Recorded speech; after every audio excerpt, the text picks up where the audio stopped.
Good afternoon, everybody. Welcome to our CV Masterclass 2025, brought to you by Plus One Recruitment. My name is Stuart Moore, and I will be presenting today's webinar. And as always, we are, or I am, I should say, ably accompanied by my colleague Daniel Marlowe, or Chatman Dan, as we like to call him. Dan, would you like to say a few words to introduce yourself? Yeah, hi everyone, thanks for joining. I'm Dan, I'm the recruitment team manager here for Plus One. I'm going to be manning the chat today, so any questions at all, just pop them straight into there. We're hoping to stop sort of 5 minutes towards the end of the webinar for a bit of a Q&A for any questions. So if you have any questions, ideally wait to the end. If not, if it's a pressing matter, feel free to drop it in the chat straight away. Awesome, thanks Dan. So a little bit of housekeeping before we start.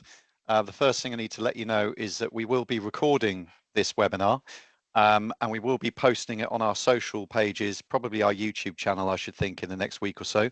Don't worry, through the powers of video editing, we're able to anonymize it completely, so none of your names or aliases will show up. And also, as Dan said, unfortunately, because of the condensed nature of the webinar being about 30 minutes, we're not able to stop for questions during it. Hopefully we'll have a little bit of time at the end if anyone's got any pressing questions, but feel free to pop your questions in the chat, as Dan mentioned, and we'll try and get around to everybody. So, okay, let's talk a little bit about CVs and what employers are looking for nowadays. Some of you, well, I'm sure all of you are here because you're either applying for jobs or maybe feel that your CV perhaps needs a little bit of work. It's very, very common. Don't worry and don't feel like you're doing anything wrong. A lot of what we're talking about is not only objective but also subjective. Now, I've been working in recruitment for about 25 years, and over that time, I've given an awful lot of information to people about how to present a CV, but also I've received hundreds of thousands probably of CVs that I've then critiqued and reviewed before passing them on to our clients. And there are you'll hear lots of things out there, or sort of advice from people talking about, what should go on your CV, how long it should be, how short it should be. And we'll try and cover all of those things today. And we've also got time as well to talk a little bit about LinkedIn and social media in general, because when you're applying for roles, the three of those things are very, very interconnected. As I said, we'll come on to why that is and what you can do to put yourself across in the best possible way and hopefully secure yourself interviews off the back of it. So with no further ado, let's have a look first of all at some of the basics. So what should my CV contain? Well, as you can see there, you've got your experience, and worth noting at this point actually that most employers and recruiters like myself do prefer your experience to be in chronological order, starting with the most recent first rather than the other way around.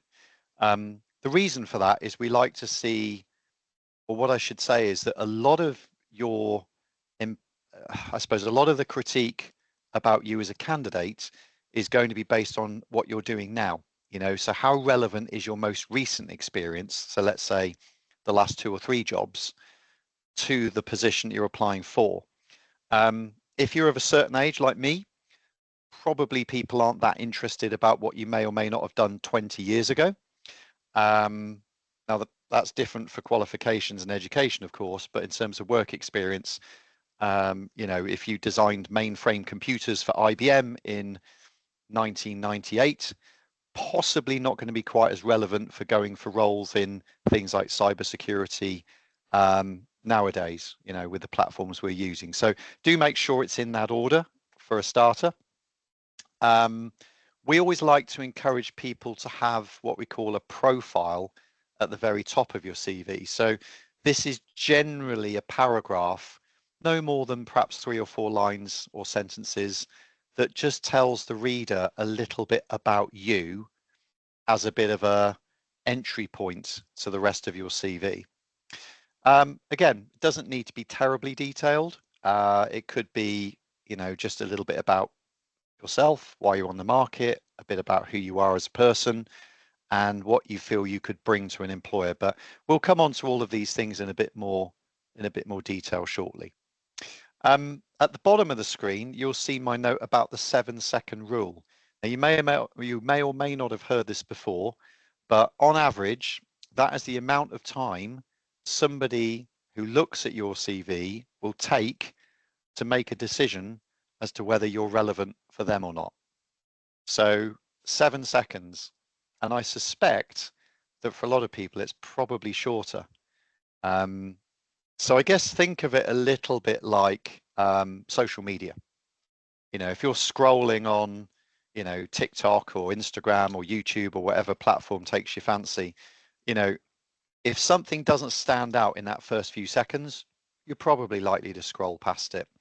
So your CV has to kind of capture their initial skimmability criteria in the first sort of up to 7 seconds before they'll go, yeah, I'll read on, maybe I'll get to page 2, or no, I'm sorry, that person's going on the B list. So do bear that in mind. Okay, so Mythbuster, how long should your CV be? I would say, as we put on the slide here, 2 or 3 pages, absolute max.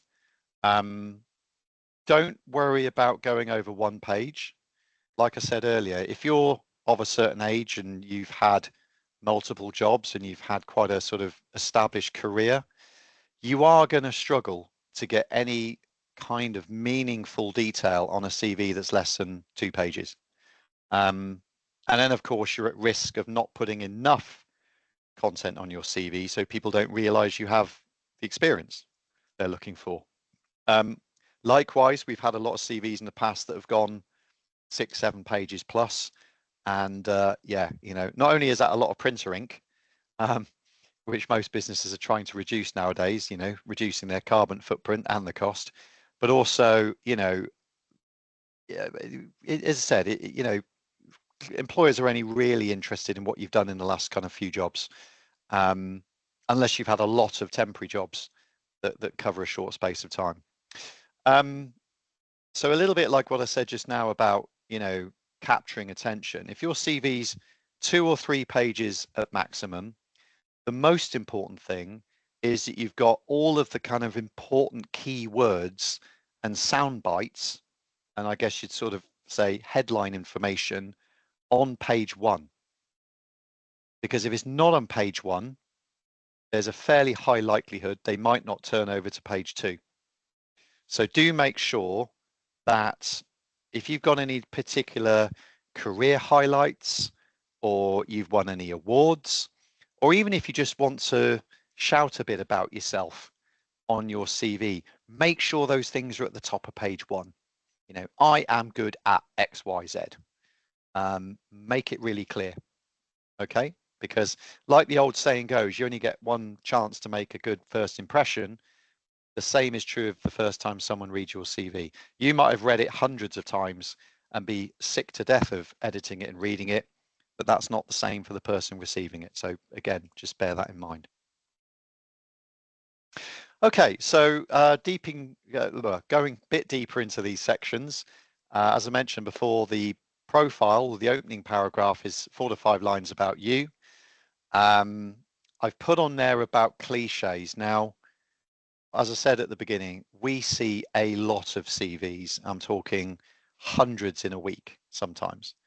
And quite often, especially when people have copied templates or maybe, dare I say, utilize ChatGPT to help them write their CV, you'll often see the same phrases or similar phrases in the profile. So things like, I work well on my own or as part of a team.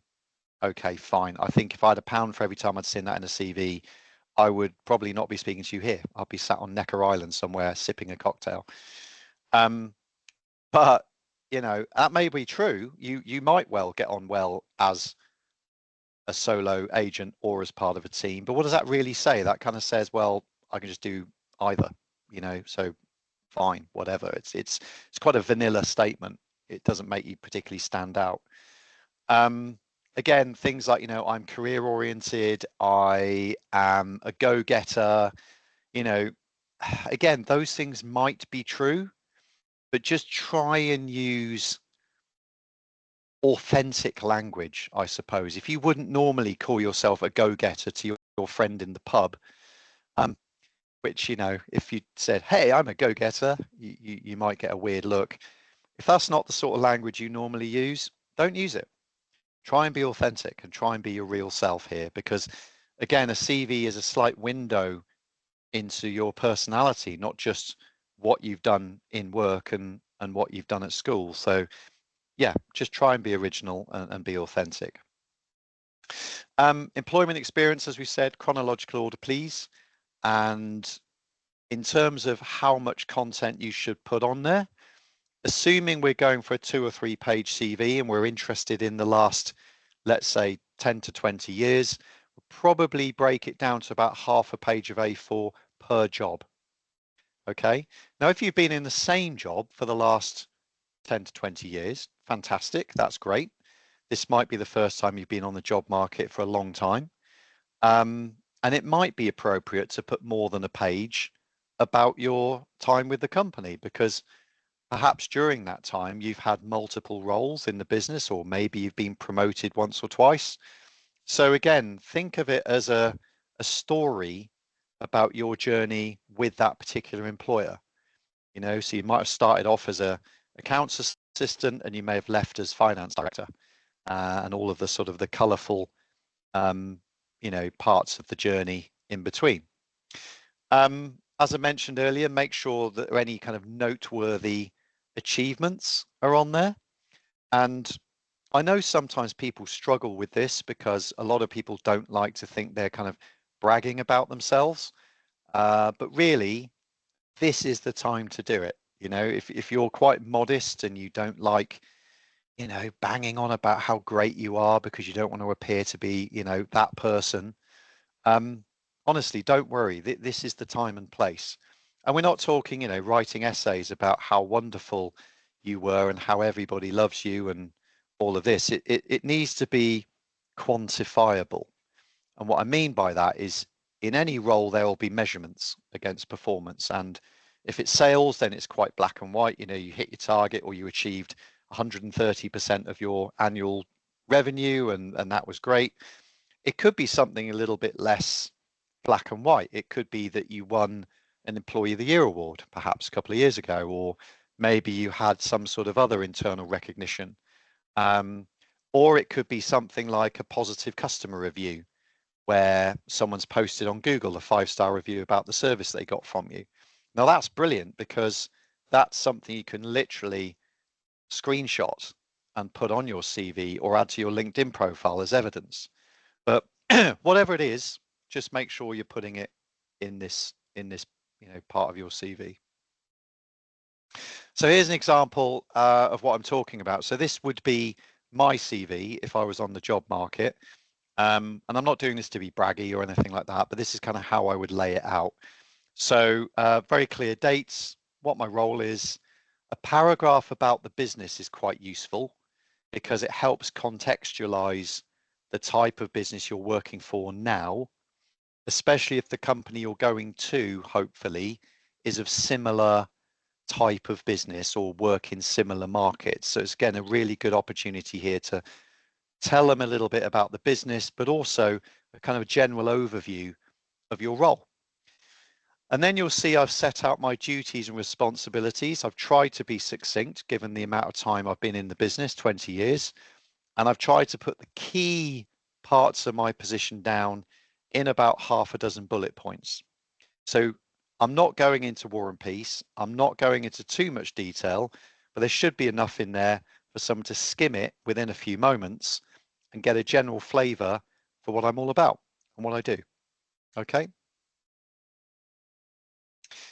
So again, talking about achievements. So underneath those bullet points about my general duties and responsibilities, I would put 2 or 3 achievements that I feel were noteworthy and hopefully might become talking points and as part of the interview.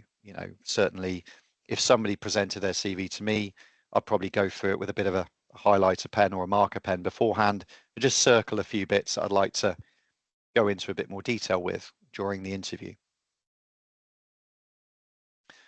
Okay, so once you've done the job section bit, next is the education, training and qualifications. So again, do make sure you put this down on your CV.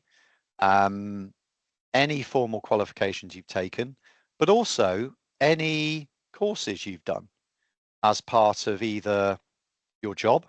So it could be something like, you were fire safety representative for the business, or you were the company health and safety rep, whatever it might be, you probably would have had some sort of formal training for that position. So pop it down on there, because chances are it'd be fairly relevant in any job that you go to. Certainly adds a little bit more of a string to your bow when you're applying for jobs. Of course, you need to put down your qualifications. If you're putting down exams and professional qualifications, then please put your results on there. So if you did a degree, put your degree mark. If you didn't put, or I should say, if you didn't complete your degree, please don't try and claim that you did, because a good recruiter will join the dots and work it out.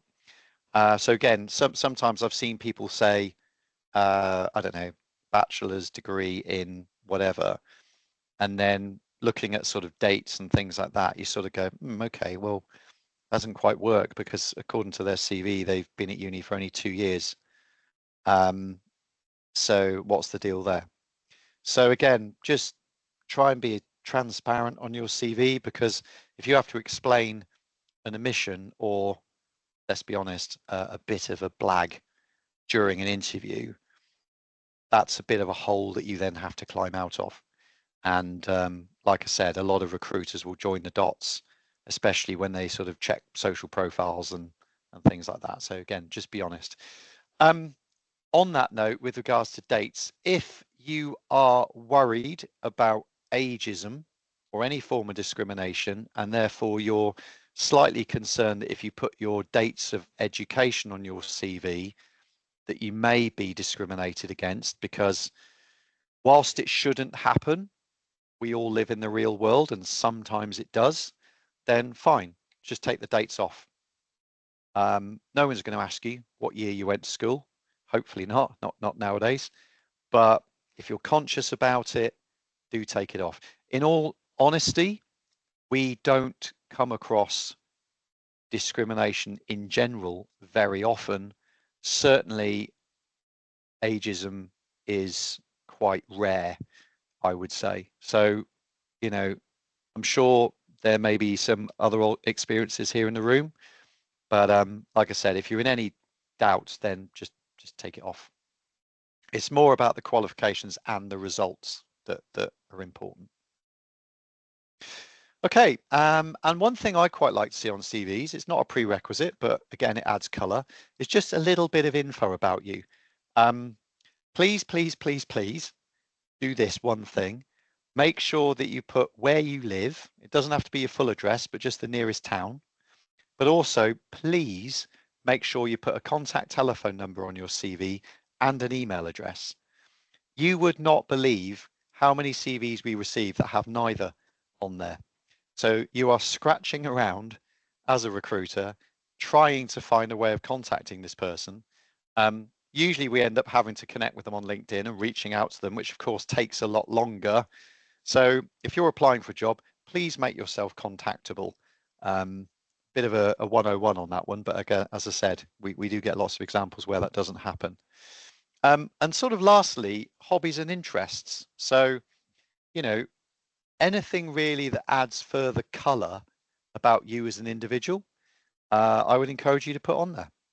Now, if you've got a hobby that you're not, you're thinking, oh, that's not very mainstream, or I'm a bit worried about being judged on it. So what? If stamp collecting is your thing, so what? Go for it. Someone will be into it as well. But if not, again, it just shows a little bit of color about who you are. You know, I like fantasy wargaming, and I'll put that on my CV. Maybe it would be a talking point, and maybe the other person might be interested.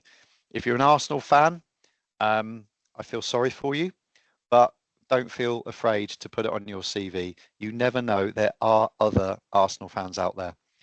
Sorry, Dan. So again, it's unique to you, and it means that you're not generic, and you've certainly not copied that from ChatGPT. Okay, so that's the CV part of it. But as recruiters, we sort of live on platforms like LinkedIn. You know, often you'll get approached by recruiters on LinkedIn. So we're going to talk a little bit about LinkedIn and why that's important. And certainly, if you haven't got a LinkedIn profile yet, I would thoroughly recommend you set one up. Doesn't cost you anything. It's just like any other social platform in that respect, but it is geared much more towards professional networking and business opportunities than Facebook, Twitter, etc. So do set one up. It's also often the first place that a recruiter will look for you.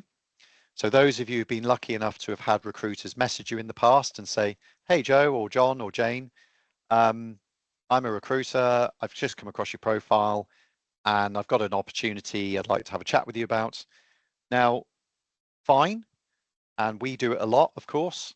The opportunity might not be relevant, but at least you're getting noticed and at least you're getting the message. So better to have too many and bat a few off than be anonymous and have none at all.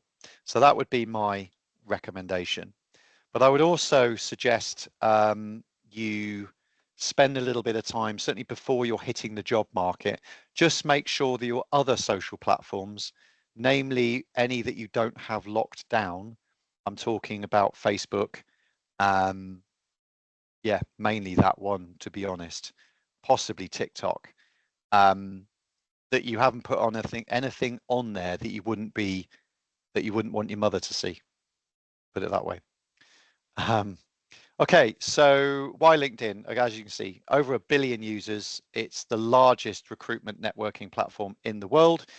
It was purchased by Microsoft a few years ago now, so as you can imagine, there's an awful lot of money behind it, and it's continually evolving and growing. So that 1 billion is probably a little out of date now. I think I got that stat earlier in the year. Again, not only are recruiters on there, but also employers. Many employers advertise vacancies on LinkedIn. So when you're applying for jobs, don't just go to Indeed or Total Jobs or any of the other, I suppose, more mature or older platforms. Do have a good look on LinkedIn, because again, it's another shop window for a lot of employers. When you're doing your profiles, a couple of little hints and tips here. Do choose a professional photo. This is where AI, it can be quite useful, especially those of you who've played around with ChatGPT. If you upload a picture of yourself, a selfie you can do on your smartphone, into ChatGPT and ask it to do a professional headshot for you, it will do it. It can look a little bit computerized, but it's not bad.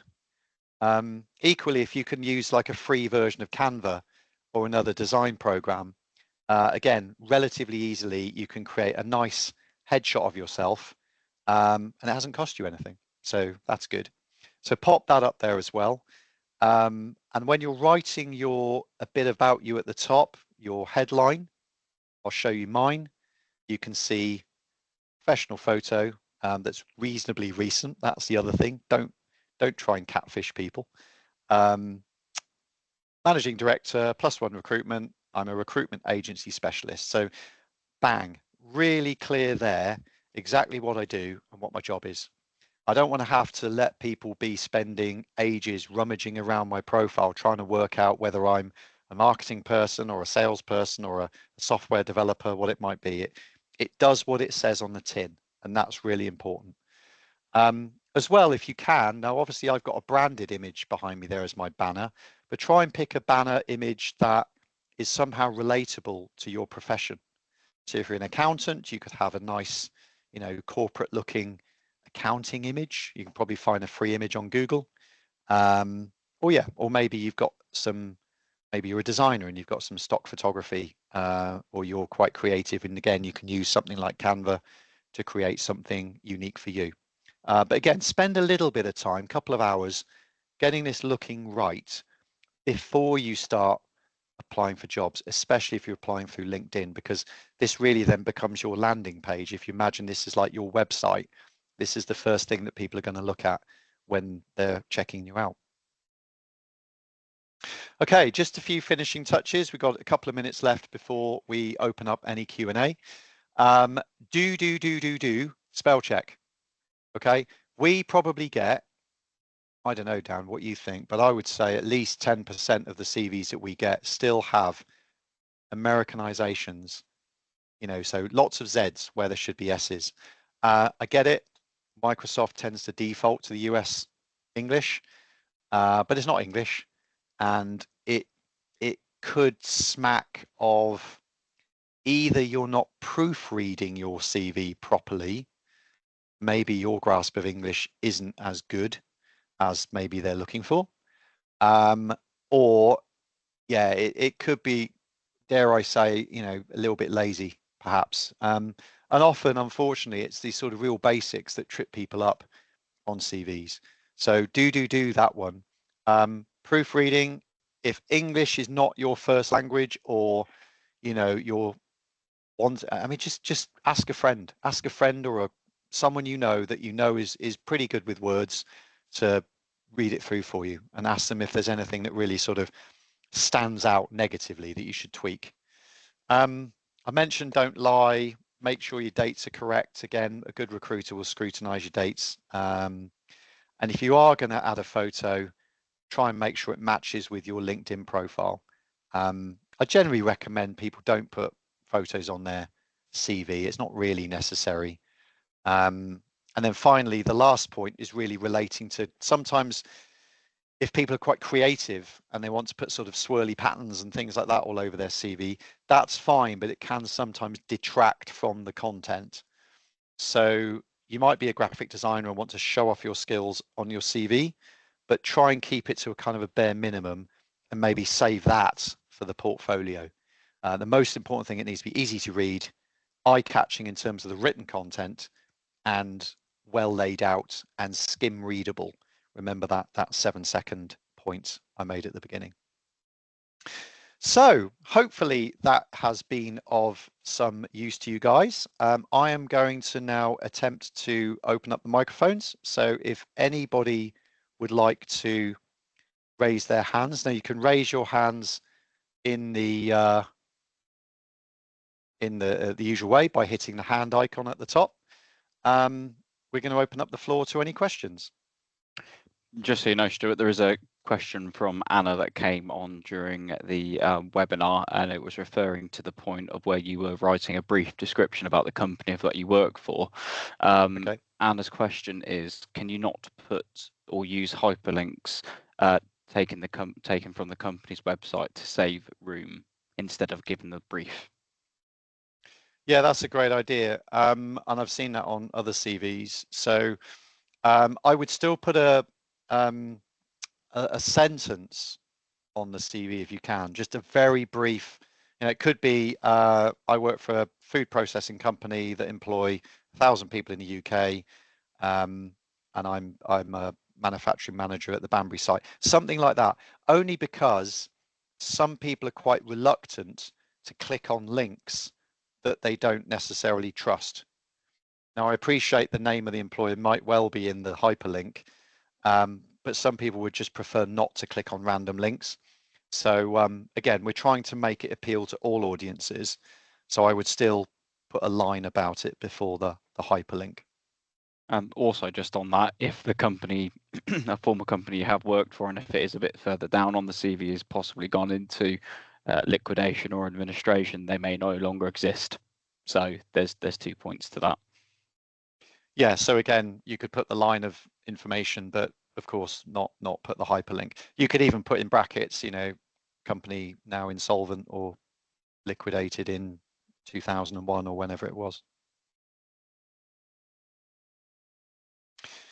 Okay, any other questions?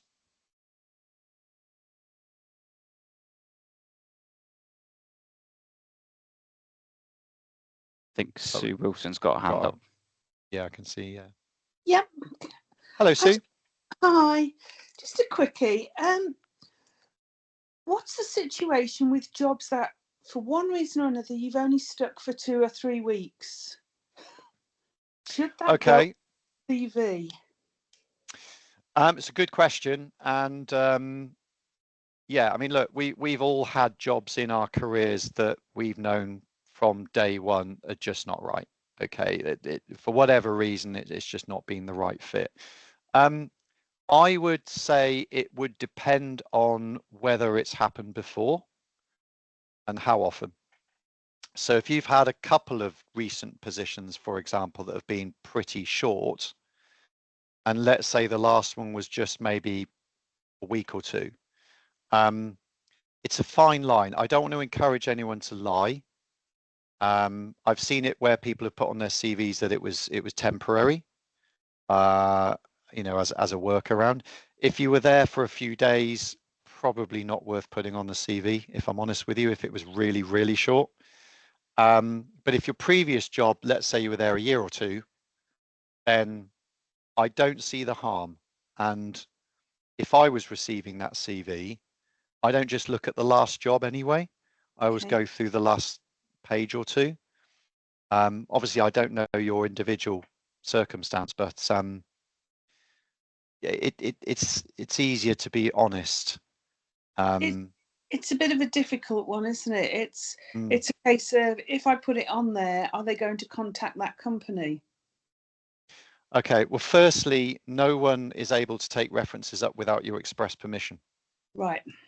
That is a thing. Okay, so and that's to protect not only you, but it's also, you know, they're exchanging confidential information about you as a person without your knowing, which is a clear breach of data protection laws. Okay. So generally, the only time references are taken up is after a job offer has been made. So, and of course, up until that point, you've had the opportunity to have interviews and explain the situation in a little bit more detail, so that if they do reach out to that employer, in all honesty, let's say you were dismissed. Okay, I don't know if that was the case, but let's say that was what happened. I can't think of a single instance in my time in recruitment where an employer has actually written that expressly on a reference. Okay. I wasn't dismissed, sort of decided, do you know, that the job wasn't for me, basically, and I wasn't for the job. But it's just that thought that it wasn't very pleasant at the time. And I just think, you know, could they be contacting could another company contact them? I suppose at the end of the day, it's like everything else, isn't it? It's real life. If they want to give them a call because they know the people who work there, then that's it, isn't it? Yeah, exactly that. And look, if you've been transparent in the interview and you've said, look, the reason I was only there for 2 or 3 weeks is because after the initial training, I realized that it wasn't the role for me for XYZ reasons. And they'll verify that. So we sat down, we had a meeting, and we just decided to part company. That's what they will expect if they then have an off the record chat with someone. Okay. So it won't be any big shock, you know. But as I said, very, very few companies take verbal references. Very, very few companies accept verbal references. And there aren't many employers out there that would be willing to give verbal references because of the risk of defamation. In fact, you'll be shocked at actually how few employers even take references at all. Right. I would say in all of my years in recruitment, and staff that even I've employed, I've probably had reference requests from future employers of those staff less than that many times in 20 years. Okay. I'm often amazed how many people don't bother. Great. That's great. That's really answered that. Is that all right? Leave it in. Tell the truth. Yeah. Don't be ashamed. You know, everybody's got a job that they've had. I've had jobs where I've gone in and within a couple of months gone, yeah, no, not for me. Yeah. Okay. Thank you very much. No problem. Any more questions, anyone? Don't be shy.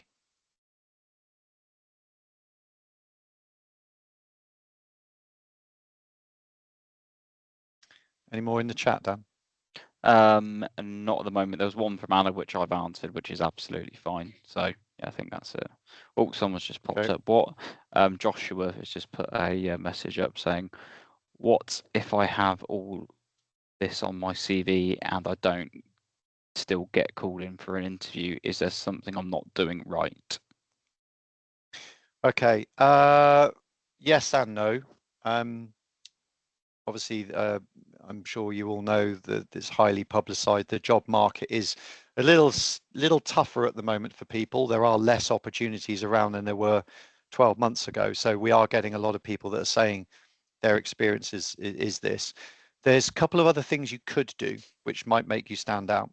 Firstly, if you've applied for a job via, say, for example, LinkedIn, quite often there will be the name of the hiring person for that company in as part of the job advert, and it will give the name and the photograph, the profile link of that person. What you could do is, if you haven't heard after, let's say, 1 week, you could message that person or attempt to connect and just say, oh, hi John, hi Joe, my name is X, I recently applied for this opportunity, would be great to hear back from you, have a chat, looking forward to hearing from you, many thanks John. In all honesty, we get that as well as recruiters. I would say probably out of every 100 applications we get, we probably get like 2 people that do that. So you would stand out naturally. Failing that, you could, if there's an email address that you've got, again, you could send them a polite follow-up to that application. And again, you'll be one of very few people that do that. And failing that, if you're feeling brave, you could even pick up the phone and ring their switchboard and ask if it would be possible to speak to that person and introduce yourself over the phone. I appreciate that's not going to be for everyone's cup of tea, and not many people like cold calling, but you would probably be the only person that would have done that. So yeah, it depends how far you want to take it. But I mean, all of those approaches are appropriate, so don't feel like you're hassling people or you're being rude in any way. I appreciate that at the moment a lot of people are sending applications and not hearing anything, which I would argue is very rude the other way. So yeah, hopefully that's answered your question. Okay, any final questions before we wrap up, guys? We've got about another minute or 2 left.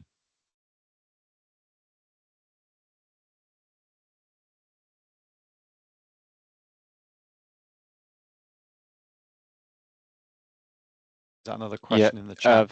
Philip's just put one say, I get rejections and send an email asking why, and no one answers me. Why? I'd love to have a technical reason for you, but unfortunately in that instance, it's I can't call it anything else but a lack of courtesy on the part of the person that's managing the recruitment. Being blunt, that is what it is. I mean, we have a system that enables us to respond very quickly by email to everyone who applies for vacancies through our agency, and we always get back to people within 7 days. In fact, we put that on the auto email that people receive when they apply.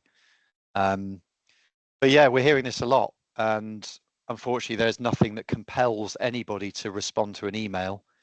And sometimes these are just generic email addresses like a mail at or a hello at or whatever at. And yeah, someone's manning it, but unfortunately they haven't bothered to reply. There's no magic fix for that. The only thing I would suggest, as just now, if you're feeling particularly brave, you could just try picking up the phone and trying to speak to somebody. Much harder for people to hide when they're on the phone as opposed to on a keyboard. And if that doesn't work, then ask yourself, do you actually really want to work for a company that can't be bothered to get back to people? Yeah.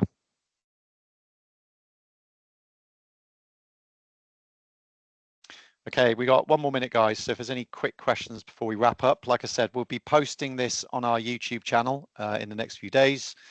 So you'll be able to see it there and obviously repeat it back at your heart's content. Oh, there's one more that's just come in. So I'll have to make this the last question, guys. Yeah. Would you say that most recruiters use AI software which does the initial screening of CVs? It's an interesting question, that. Yeah, quite topical. I mean, in my experience, I would say no, not most. Some, yeah, some do. Perhaps some of the larger corporate companies. But most, I mean, 79% of recruiters in the UK have less than 10 staff in their companies. So most of them are sort of similar to us. They're smaller, localized recruitment businesses. We have good tech, don't get me wrong, but AI isn't good enough to be doing screening. I don't care what you say. There's no AI that I've seen yet that is absolutely foolproof. They'll look for keywords, of course they will, but you know, I don't think there's not many businesses that are just filtering by AI in my experience. It more often than not, people not getting back to you is just because they've not bothered getting back to you. Yeah. Okay. Okay, guys. Sorry if there was any more questions. We do have to draw time on this, so thank you all for watching. Hopefully it's been of some use to you. Like I said, we will be posting on our socials. We do have our next webinar coming up in a couple of weeks' time, which we're going to start promoting shortly. This will be about interview prep. So hopefully you might have some interviews coming up, and yeah, we can go through some of the do's and don'ts on that. So hopefully we'll see you there. Thanks again. Have a great rest of your day.